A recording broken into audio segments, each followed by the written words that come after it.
Penny says, responding to Zoe's question helped me a lot, but Lucy is still uncomfortable and scared when she goes to the vets.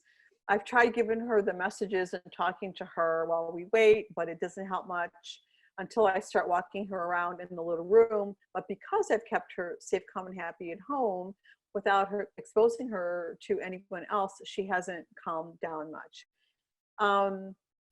Yeah, you know, Penny, so here's what I'm taking away from your question. Now hear me out on this, okay? I know that this is not your intention, and I know that your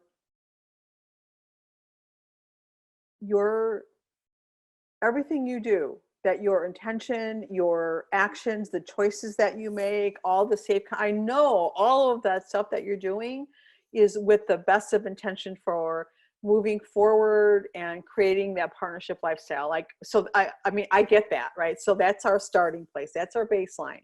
I know that about you, okay? Now, what I'm going to say is the reason that you're thinking that way and feeling that way is because you're still trying to fix your dog. You don't know that you are. You don't believe that you are, but you are.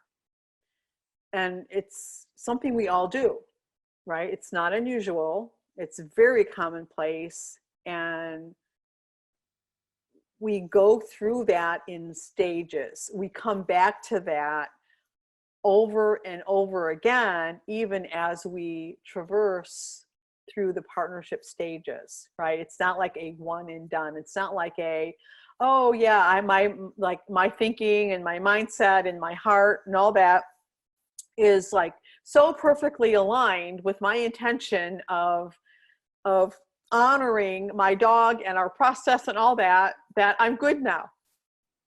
That's not how it goes. As we move through our evolution on our journey to become brilliant partners, we unpeel layers of that, right? And so there's layers of understanding and the depth of understanding. And so right now, you're reaching a new layer, right? You're ready to have another breakthrough here, right? You're ready to say, oh, yep, there it is. I realize that I'm thinking that I'm not doing something right. My dog's not doing something right. Something needs to change. I need to do something different because she's not fixed yet. You see where I'm going with that? Does that make sense? And so that's not how it works. That isn't it, right? And it's okay that you haven't seen that yet. You know what I mean? Because it just comes, it's like layers and layers, like an onion, you know? And so with your dog, and let me go back to your specific things. And so when she goes to the vet,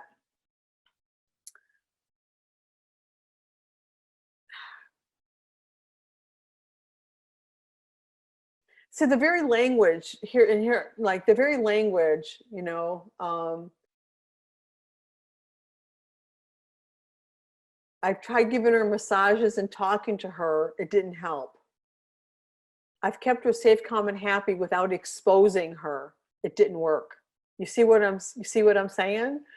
And so what I want you to consider is that, to use your words, it did work. It is working, right? It is. It's right. It's working as we speak. She is better. You are better.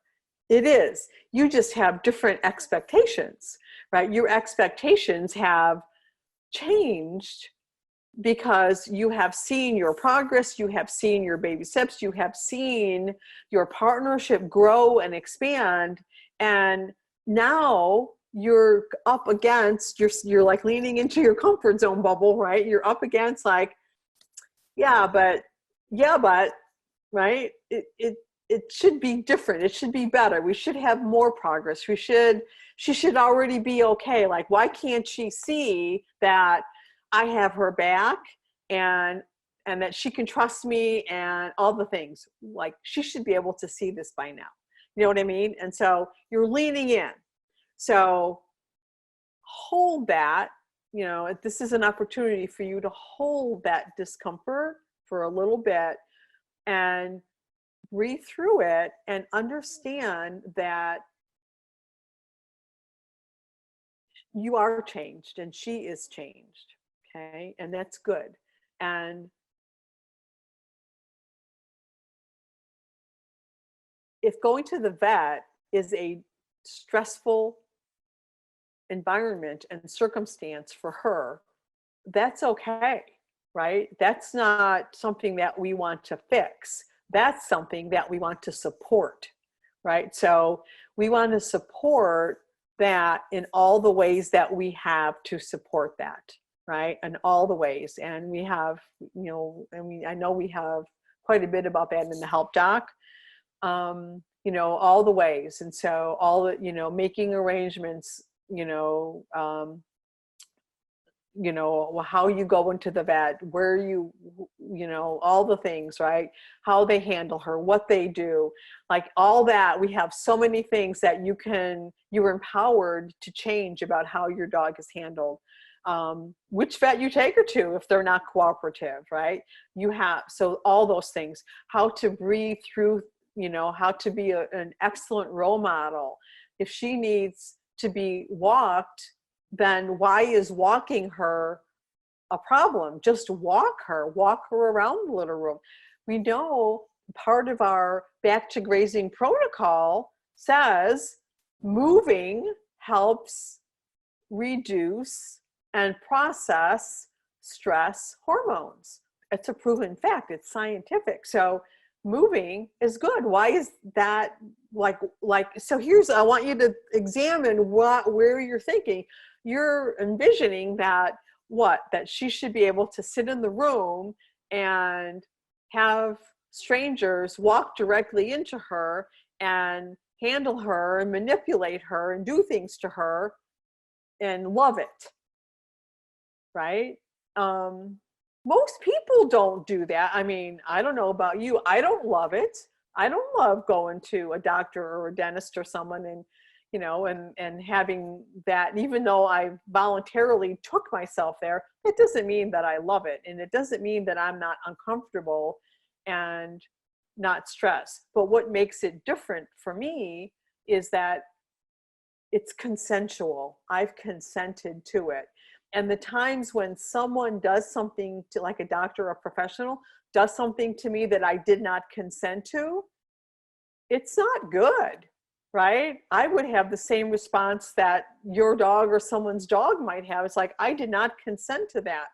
And so we want to understand that the more empowerment that we can give to our dogs and put them into situations that allow them to consent whenever possible, and to role model in some cases that this is a professional thing that we're doing here and it must be done. And I know that you're going to be fine. We're going to come out the other side, right? And so bringing those two things together in however the best way we can at where we are in our stage of partnership. But something is not going to suddenly change one day where all of a sudden your dog loves being manipulated and approached without consent. That's not likely to happen, right? But what is likely to happen is that with the following the protocols and the processes that we lay out in BPA, is that she will be more and more willing to give her consent to things because she trusts you, and she trusts you to be her advocate in more and more situations. Does that make sense? Right? And so here's just the simplest of examples. And so you guys, so Sue, my dog Sue, right? She's my soul sister. She's part of me, right? We're literally soul sisters. And an extremely unfortunate thing happened to her a few years ago. And through a horrific series of events, she almost died. And I don't know if you read a bit of a story I sent out a couple weeks ago. And as a result of all that whole scenario, one of the residual effects of her being in such critical condition was that her pancreas shut down. And so she stopped making her own insulin. And so now she's a diabetic, like a type 1 diabetic. So she's insulin dependent. In addition to that, because it was so sudden and dramatic in her body, it was, it was an extensive and deep healing process for her that took months, right? It was really serious. And as a result of that and trying to regulate her insulin, and her body was in such a hot mess, she lost her eyesight. Okay, so she went blind like within like 2 days. Like she was, she could see perfectly fine, and then she was dead blind. And fortunately, she was a candidate for lens replacement. So that's one of the side effects of being a diabetic, an uncontrolled diabetic, right? Not that we weren't trying to control her, it was just impossible at the time. So she lost her eye. So this is the backstory. Sorry, bear with me. I'm getting to the point. So she had surgery to replace her lens. So she had new lenses implanted in her eyes. She was fortunately healthy enough to go through that surgery, and was a good candidate for that. So she had that surgery done, and it worked really well. And her eyesight is brilliant.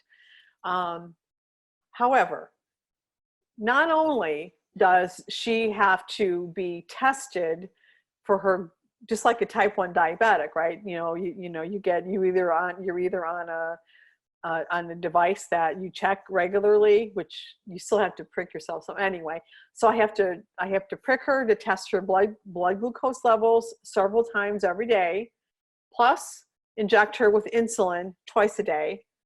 Plus, for the rest of her life, she's on 2 types of eye drops. Okay. All right. So that's where we are. So every morning and every evening, we have a routine where I check her, her glucose. I take a blood sample and see what we got to do about that. I feed her meal, and then I inject her insulin, and then I give her eye drops. Okay. So back to consent. All right. So we have a routine. She's extremely cooperative, right? I mean, we have it worked out. She just stands there, and I tell her, we have to inject her insulin in different places, continually moving it so she doesn't build up scar tissue, and et cetera, so the insulin gets utilized properly.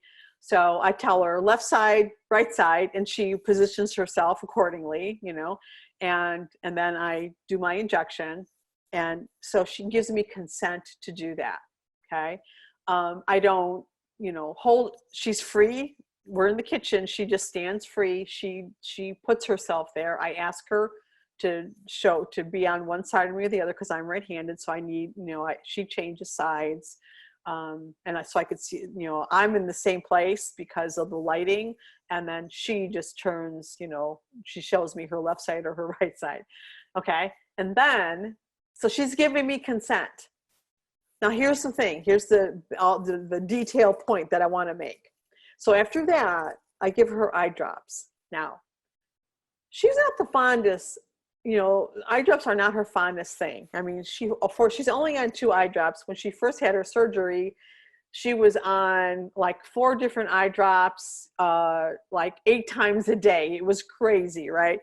And and it wasn't always pleasant. Like she had pain in her eyes. You know what I mean?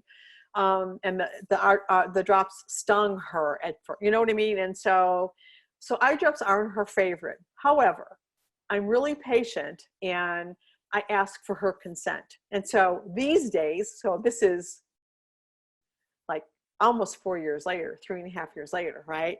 There's like, they're still not her favorite, but she gives me complete consent, right? But some days, so she's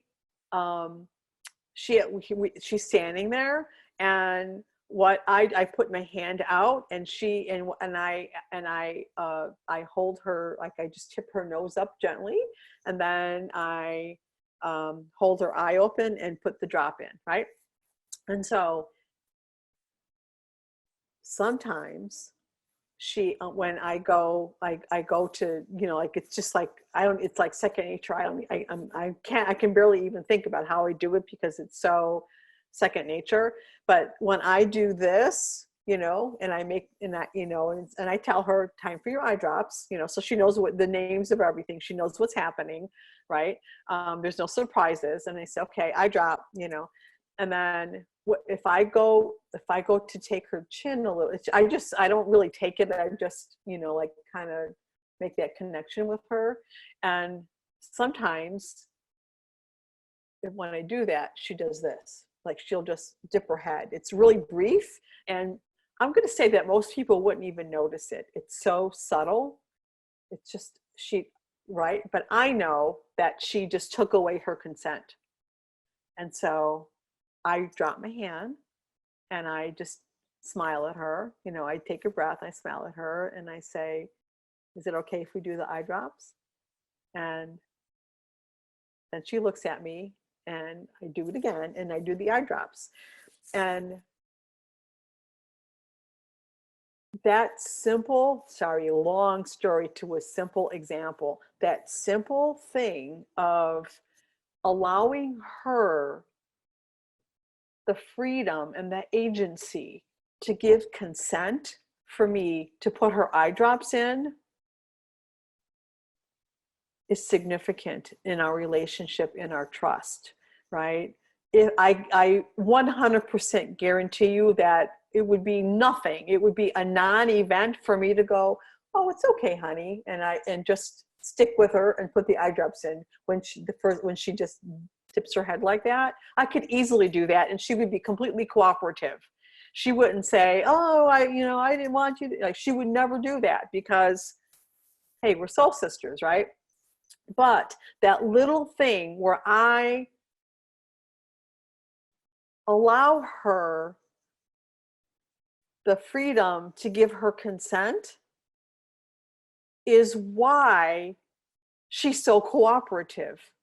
Does that make sense? And yeah, when in the beginning there were like, she wasn't giving her consent. You know what I mean? She wasn't. She was like, what are you doing? Why are we doing this? You know, and you know, she was in pain, and you know what I mean? All the things. And so I had to do what I had to do, but I look for those little micro moments. They're tiny. They're so tiny that an outside observer might not even see, right? But I know, right? I know what happened. I know that she dipped her head like 1 micrometer to the south instead of looking up at me with a smile. Like, I know that, like, and it was, you know what I mean? And so if you keep looking for those little moments of allowing your dogs the agency, the freedom to give consent, it goes so far. It could be, you know, you're going to put your collar on your dog, right? And collar on, ready for your collar. And and you go to, you reach out around, reach out to put it around your dog's neck, and your dog goes, and you go, oh, you're not ready. We were going to go for a walk. Would you like, you know what I mean? Like, I'd love to put your collar on so that we can go. And so often what's going to happen is our dog's going to go, oh, well, yes, of course I want you to put my collar on. You know what I mean? And it's the intention more than anything. It's the intention of listening, right? It's that like one of those, our basic 3 needs of really listening to our dog. That is an indication that we're listening, right? Now, we could play out a scenario a different way. Let's say that, I'll just use Sue. So let's say that she ducked her head a little bit, and I said, oh, okay, are you ready for your eye drop? And when she said, yeah, no, I don't want my eye drop today, thank you very much, I would have to figure out what to do next. I would have to make a new choice. I have to say, well, okay, I've got to put your eye drop in. So, I may have to negotiate something with her. I may have to, say, well, we've got to do your eye drops. And as soon as we do your eye drops, we can go out for a walk, right? But, we've got to do the eye drops. Okay. So I would just talk to her and tell her. And I would see what kind of negotiating I could do with her. And all this takes a couple seconds. It doesn't take long. And, if she still said, yeah, no, I don't think so, then I would have to say, well, do I have clarity about how necessary this is? Right now, in her case, it's necessary, right? She has to have the eye drops. And so that would be a yes, it's necessary. Other times I might say, well, maybe not. Maybe we don't actually need to do this right now. And so I would make another choice. So if I say, oh, yes, it's necessary, like putting your dog's collar on to go out, if you have to have a lead, whatever, right? We might say that, well, yes, that's necessary. Now from there we say, okay, we start to step into our professional hat, our professional role. And now we say, all right, I hear you. I understand how you feel about this. And I would love for you to cooperate with me and give me your consent to do this. How about it? Right? And when we approach things with that as our intention, so many things open up with our relationship with our dog, even though we are going to have to put the eye drops in, or we're going to have to put the collar on, or we're going to have to cut the nails, whatever, right? Just allowing for those little moments, and then allowing those moments to evolve into us stepping into, like maybe more deeply into a professional role. That all that can take 5-10 seconds, right? But we've stepped through layers of,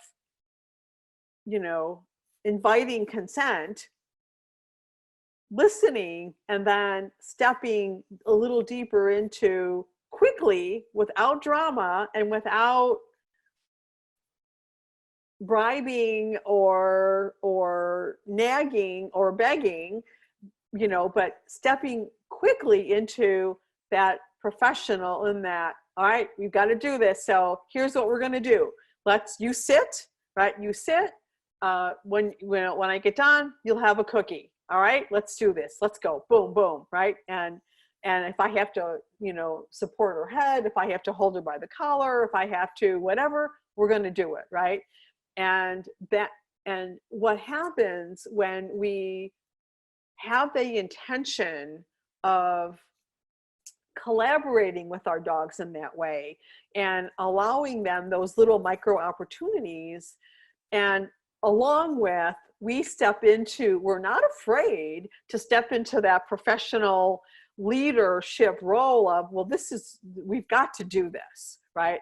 It's not an option not to. That when we can manage that combination, and we get better and better at it, what happens is that our dogs relax and are more willing to give their consent, and they trust us more. And so it spirals in a way of mutual honoring and respecting and trusting. You know, it goes in the right direction.